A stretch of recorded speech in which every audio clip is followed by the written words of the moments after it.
Mr. Humphreys, are you free? I'm free. Forward, please. Mind the doors. Are you being served, sir? I'm Humphreys, and I'm free. Are you being served, sir? What would you like to see? If you'd like some swimming trunks, we've got them plain or spotty. We've also got some see-through that really tan your... Beachwear. Oh, these are gay. There's plenty round the back.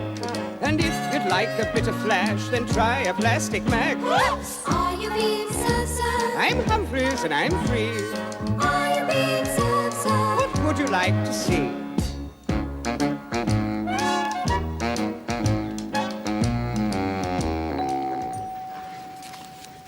Good morning, Wagstaff. Good morning, sir. The cleaners are still out on strike, I'm afraid.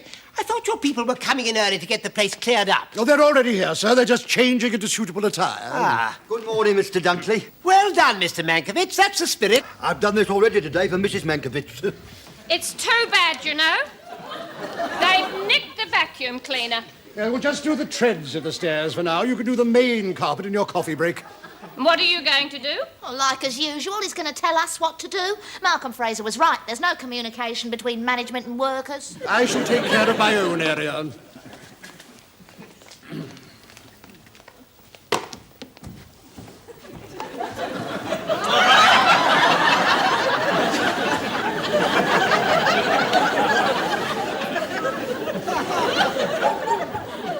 Captain Wagstaff, would you mind bistling in another direction? Mrs. Crawford, I'm a married man. I've seen it all before. Not at this time of the morning, not from that angle, and not this one.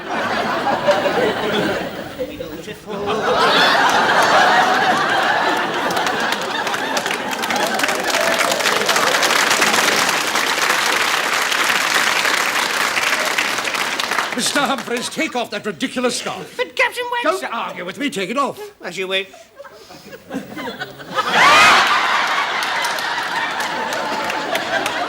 I washed it this morning and my hairdryer blew a fuse. But if Mr. Dunkley sees you, he too very likely will blow a fuse. And Mr. Humphreys, you're supposed to be cleaning the store, not doing an excerpt from Swan Lake. Oh, Mrs. Crawford, you shouldn't. It's only me. You're late, Mr. Randall. Ah, yes. Well, you see, I had trouble getting through the cleaners' picket lines. They exercised their democratic right to air their just grievances. I told them I was most sympathetic to their case, but I needed the lolly. So what happened? Well, the leader of the pickets got out her lipstick and sent you all this message. The rest of the girls said they were going to sign on the bottom, so I ran like hell. Olé! Olé! Oh, well.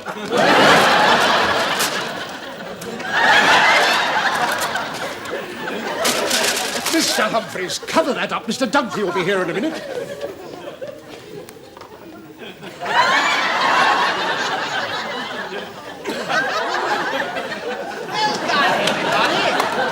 You're working very hard. Oh, thank you, sir. Whose idea was that? Mr. Humphreys on Captain Wagstaff's orders? We've a serious situation on our hands. We haven't time to fool about like schoolboys. It's true. Looks like a scene from Prisoner. Well, I'm glad to see the maintenance department aren't on strike. We are. We come out this morning. What are you doing here?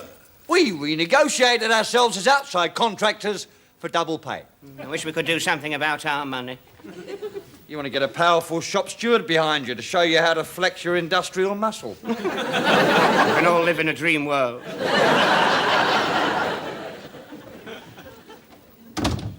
We're all here now, sir. Ah, good.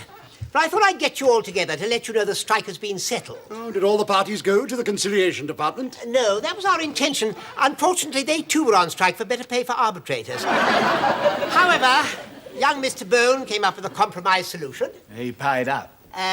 Yes, that is correct. Now, the net result is that they're all back at work, but the whole dispute has caused a lot of bad blood due to the fact that you crossed the picket lines. We didn't cross anything. We're fed up with having stoppages everywhere. We came to work and got on with the job. As I didn't fight in the jungle just to support endless strikes. I bet those Japanese are glad they lost. They'd be bankrupt by now. Well, the fact fact remains that young Mr. Bone would like to do something to restore the happy family atmosphere the Bone brothers has always enjoyed. Well, how does he propose to do that? We thought there should be a children's party for the offspring of the employees. Well, how's that going to benefit us? Well, that's the ingenious part. As you were the ones that broke the picket line, Mr. Bone thinks that you should give the party. And he's aware that some members of my department are extremely versatile. Did he mention any names? Well, consequently, he thought that you should take on the task of actually amusing the children. So, if you'll all sit down and put your heads together, I'm sure you'll come up with an absolutely first-class afternoon of frolic and entertainment. But surely the strike's over and they're getting their money. There can't be all that much bad blood. Did you order 6 teas for a departmental meeting? Ah, thank you, Gladys.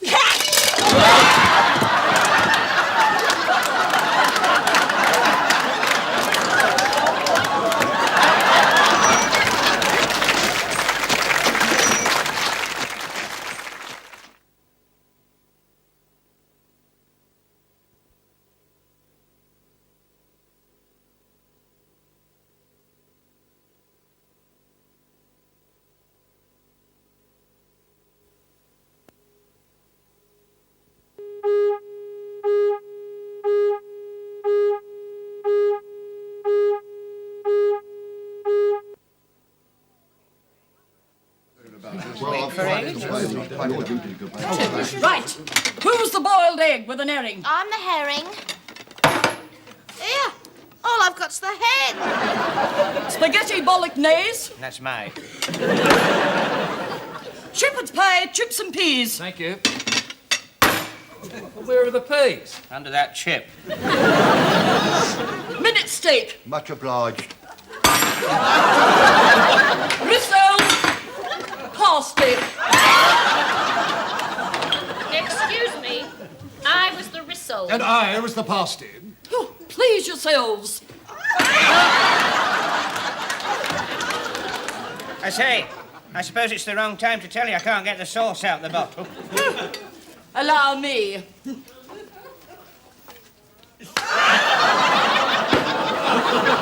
Anything else? Not for a couple of years. I'll tell you what, it's going to have to be a good party to put this lot right. If she's going to be there, how about a game of blind man's buff on top of Ayers Rock? That'll do, Mr. Humphreys. We're all in this together.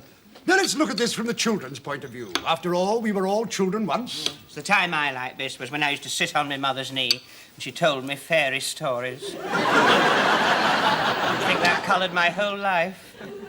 Do you know, even when my voice broke, I've still believed in Jack and the Beanstalk. One night, I threw my baked beans out the window. Well, unbeknown to me, the PMG during the night put up a telegraph pole. Well, when I awoke, I couldn't believe my eyes. You thought it was the beanstalk, Mr. Humphreys. There was no other explanation, Mr. Randall. I ran out in my pyjamas and started to climb it. Did you find the enchanted land? No, but I struck up a nice friendship with a man in a peak cap and a pair of wire cutters. Well, that's an idea. Why don't we act out a fairy story? Oh, what about Little Red Riding Hood? That's a nice story. I recall that. It's a story of a dear old lady who lives in the wood in a cottage. One day, when she's waiting for her granddaughter to bring her some food, a wolf creeps in, leaps on the grandmother, and devours her. Then, putting on the grandmother's nightdress and bonnet, he creeps into bed to await the arrival of Little Red Riding Hood. It's got everything, really. Cannibalism, transvestism, and Meals on Wheels. Well, there must be something with a happy ending. What about Mother Goose? That's the story of an ugly old woman who finds this goose who lays a golden egg. Is she satisfied? Is she ill? She wants to be beautiful. Well, Mrs. Crawford could play the first part. You're being too ambitious. I mean, I never went to a party where people acted out fairy stories. No, the thing that springs to mind are conjurers and clowns, Punch and Judy shows. If you want a Punch and Judy, man, it'll cost money. It's a special art. Oh, what a shame. I love Punch and Judy. I've got an idea. Why couldn't we do Punch and Judy life-size? What do you have in mind, Mr. Humphreys? Well, we could get display to build as a big stage thing, and we could be the characters. Oh, goody, I like that. But don't forget, we'll need a little dog like his master's voice sitting on the side. And failing that, we could always have Mrs. Crawford's pussy on the side. Are we getting a dog or aren't we? I will supply the dog. Well, maybe we could get the paraphernalia together and have a rehearsal next Thursday evening. Good morning, everybody. Good morning, Mr. Bone. Sit down, sit down. Mr. Bone has just come along to make sure you're not being victimised by the catering staff. How was lunch? Same as usual, sir. Oh, so they are being victimized. Now, Mr. Bone is absolutely delighted you're putting on a show for the children. Any ideas yet? We're going to do Punch and Judy and Magic. Magic, eh? Oh, how funny. I was just discussing levitation with my nurse yesterday. Yes, I explained to him that when you see something rising in the air without any visible means of support, it's all in the mind. It came as no surprise to me. Well, you've all done very well.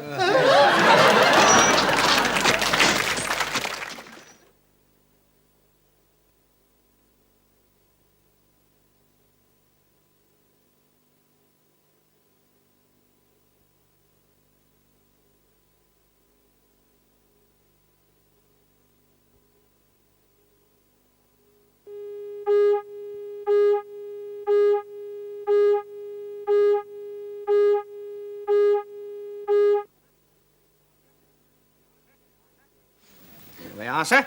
You'll find this a very nice blazer. How much is it again? It's $230. Now, I know you may think that rather expensive, but let me point out one or two of the finer details. The hand-stitched lapel and the first two buttons on the cuff are purely operationable. You wouldn't get that on an ordinary jacket, would you, Mr. Randall? You certainly would not, Mr. Humphreys. The buttons would be just stitched on. How does the back look? Oh, very snug, sir. That's your broad shoulders. How about this silk scarf to go around the neck? How much is it? This is $40, sir. Excuse me. Oh, yes. That really sets off the blazer, doesn't it, Mr. Randall? And the hand stitching, and the buttons on the cuff. Thank you, Mr. Randall. This walking stick looks rather nice. How much is it? Matter of fact, it's on special this week, only $9.99. Genuine wooden ash. I like it. Good morning, sir. I'm sorry I wasn't here to attend to you personally, but I had to go to the cloakroom. May I say how much that blazer suits you, sir? And the fit, oh, it's impeccable. Congratulations, Mr. Humphreys. Thank you, Mr. Mankiewicz. The gentleman's also taking the silk scarf. It sets off the blazer to perfection. And the ash walking stick. Now, with the ash walking stick, I would have thought a tweed jacket would have been more suitable. Perhaps this Harris tweed, eh? Ah, yes. No, I do like that. Would you help me? Oh, certainly, sir. Thank you. Well, There we are. thank you. Thank you, Mr. Just Humphreys. slip this on. Thank you. This is $280, sir. I'm sure you'll appreciate it's a bargain. Yes, the material has quite a nice feel to it. And all the buttonholes work on that one. It's too big, Mr. Humphreys. It's the only one we've got. On the other hand, they're wearing them big this year, sir. The sleeves are too long. Well, you see, nowadays everybody's wearing them turned up, aren't they, you see? That is where those real buttonholes come in so handy. But what about all this? Yes, well, they're very hard wearing, these jackets, sir, and by the time you're 50 and you've put it on a bit, well, you'll be glad about it. No, I'm not happy with it. You'll just take the blazer, sir. Well, not if it doesn't go with the stick. Just the stick then, sir? Well, you haven't got a coat to go with it, have you? In that case, it'll be $40 for the scarf. Look, if I'm not having the blazer, there is no point in having the scarf to go with it. Is there? Good morning. I feel there's a useful lesson to be learned there, Mr. Humphreys. I think you're right, Mr. Mankiewicz. Yes, you are quite right. You should have kept on kipping in the dunny. Captain Wagstaff. Mr. Cocker, how many times have I told you that maintenance personnel aren't allowed on the floor during working hours? Oh, well, in that case, then you won't want to know about the Punch and Judy apparatus and costumes that have arrived for your rehearsal tonight. Oh, that's different. Bring them up in the goods lift and await my orders. Await your orders? Queen Victoria's dead, you know. This is the 20th century. You don't give me orders. You make a request. Preferably with a smile lurking around your lips. Or if you can't manage a smile, a little unsolicited gratuity. I see you've chosen the smile. Well, there must have been quite a strain. I expect you'll have your lips in a sling for the rest of the week. Now, don't stand there gossiping, Captain Wagstaff. And Mr. Cocker shouldn't be on the floor. I keep telling him that, sir, but he will keep detaining me. See you later, Walter. Oh, by the way, Wagstaff, Mr. Bonus agreed to allow the electricity to be left on while you're rehearsing tonight. No, thank you, sir. Provided you pay for it. Well, I take it that you yourself will be making a contribution. Oh, you were the blacklegs, not me. I'm management. But the strike was against management, not us. But you were the ones who crossed the picket lines. At your instigation. Well, that's purely a technical point. Anyway, you're paying for it. Now, what did I come in here for? I keep asking myself the very same question. Bowlers. That's it. Mr. Humphreys is re-napping my hat. Mr. Humphreys, are you free? Am I free? He says, I'm standing here twiddling my thumbs, and he says, are you free?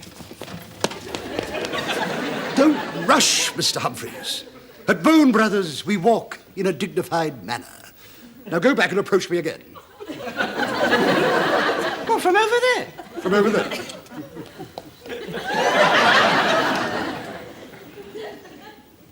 I'm waiting, Mr. Humphreys. Well, aren't you going to ask me if I'm free? But I know you're free. We've run the whole procedure from the beginning. You can't half do these things, Wagstaff. People get confused. Now ask him if he's free. Mr. Humphreys, are you free? Not at the moment, Captain Wagstaff. I've got a customer.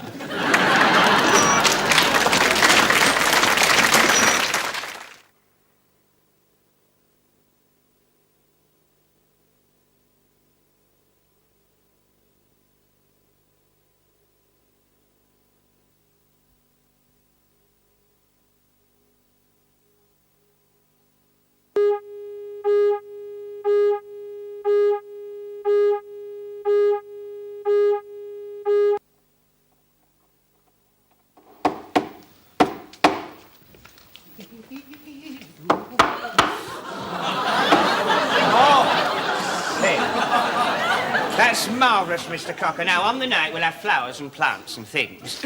What's that for? Oh, Mr. Dunkley said he's going to play the incidental music. Well, we certainly didn't ask for that. Ah, good, the piano's here. I found some very good Punch and Judy music.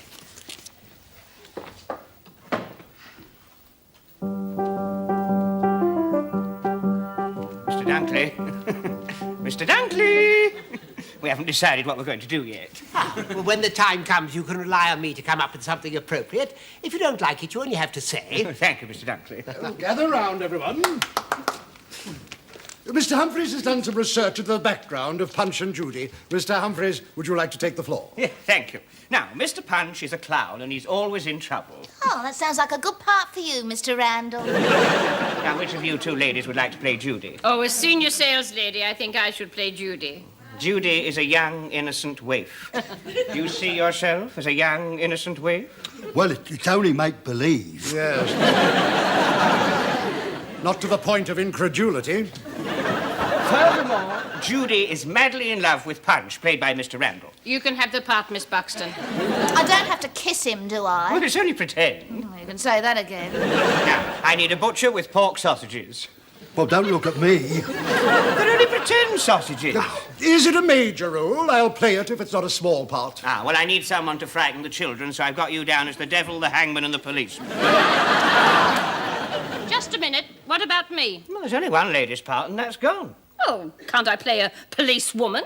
Well, they don't have policewomen. They only have policemen. They have principal boys in pantomime, so I can see no reason why I can't play a policeman. Well, that's reality right out of the window, but if you insist... I do insist. Right, well, let's get on with it. Well, where are the parts for us to read? Well, there aren't any parts. How do we know what to say? Well, I shall tell you the story, and you will improvise spontaneously on the theme. Oh, don't we have to use funny voices? We do, and yours will do very nicely, Miss Buxton. Now, come on. Behind the curtain, everybody. Ooh, it's bound to be right on the night. Oh! If he's going to start that, I'm going home. I'm sorry, Miss Buxton. I was just getting my trident ready. Just come along, do get on with it. Now, open the curtains, please. Open the curtains. Lovely. Now then, where's Mr. Punch? Now is the winter of our discontent. Oh, Mr. Randall, stop messing about. Jaws. Mr. Randall! That's the way to do it. That's the way to do it. That's the way. That's the way. That's the way to do it. Oh, very good, very good. Now, what I want you to do is... Mr. Dunkley! Mr. Dunkley! Not yet. Well, if you don't like it, you've only got to say. Oh, it's not a question of not liking it. It's just a question of not yet. Mr. Humphries.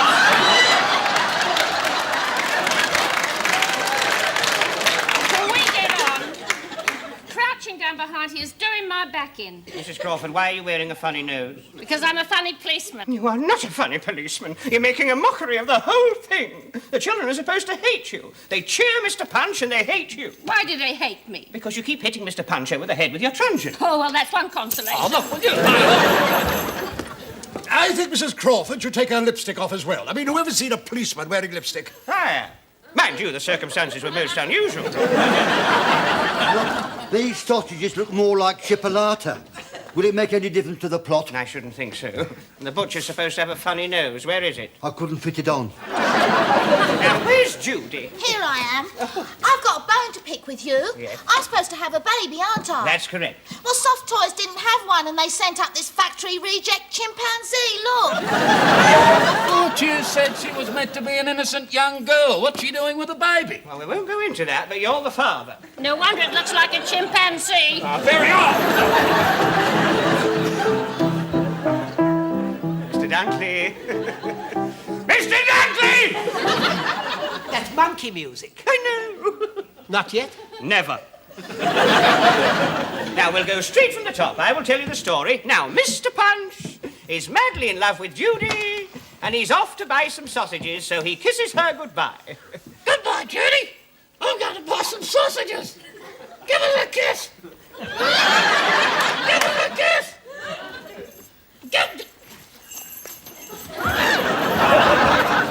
Now, please, now, come along. Now, you haven't got any money, so up pops the devil, and he says, why don't you steal the sausages? I haven't got any money. Excuse me, Mr. Punch. I'm sorry to bother you, but I've had a thought. Why don't you steal the sausages? You're not going to say it like that, are you? You're supposed to be evil. Improvise. Oh. There are two sorts of people in the world, Punch. The haves and the have-nots. You are one of the have-nots. Get thee hence to the butcher's and steal other sausages. Then you will be a have. Stop it! What's that for? Because he's an accessory before the fact. You don't hit him there. Here. Now then, Mr. Punch is strolling along the street.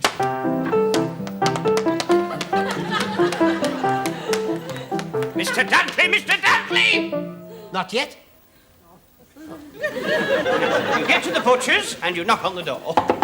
Good morning. What do you want? Sausages. Get in the queue. What was that for? Because you didn't get in the queue. There isn't a queue. What do you mean there isn't a queue? You think I run an unsuccessful shop? There is no queue. As you wish, Mr. Humphries. Right, Mr. Punch, steal the sausages. Ow! Give me my...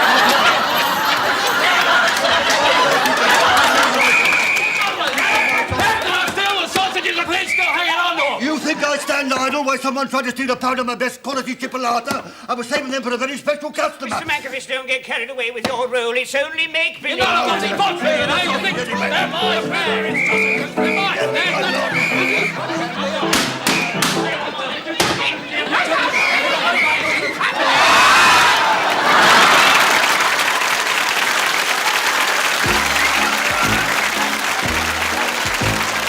Are you being served, sir? I'm Humphries, and I'm free. Are you being served, sir? What would you like to see?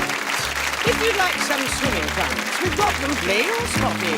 We've also got some see-through that really tan your Beachwear. Oh, these are gay. There's plenty round the back. And if you'd like to pick a flag, then try a plastic mag. Are you being so sad? I'm Humphries, and I'm free.